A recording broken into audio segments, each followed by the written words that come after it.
Thousands of dollars in jewelry have now been stolen after multiple smash and grab robberies all around our state. Police are still looking into whether these are all connected, and your reporter Owen Kingsley is live in Bristol, where the most recent robbery happened. Owen? That's right, Kara. Around 6:30 last night at K Jewelers, two people with masks wielding hammers broke into some glass display cases and took the jewelry inside. They got away before police arrived, and right now those details matching up with other recent robberies across the state. Weeks after the busiest time of year, Connecticut jewelry stores inside malls and shopping centers are being targeted. In Waterbury, Saturday around 5:30, police responded to an attempted robbery at K Jewelers at the Brass Mill Center Mall.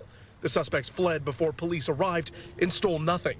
Employees at several neighboring stores heard loud banging before two people ran out with sledgehammers. A short while later, about $50,000 worth of jewelry was stolen after a smash and grab at Macy's in the Connecticut Post Mall in Milford. The two incidents happened 47 minutes apart, about the same amount of time it takes to drive between the two malls.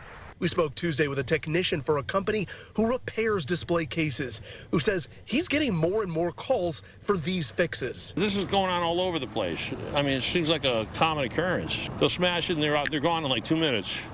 Yeah. In front of the staff is just left with their mouths open. Waterbury and Milford police tell us they are working with local, state, and federal agencies on trying to see if any of these crimes are connected. We're still waiting to hear back from Bristol police investigators. Your reporter, live in Bristol, I'm Owen Kingsley, Channel 3 Eyewitness News. Owen, thanks.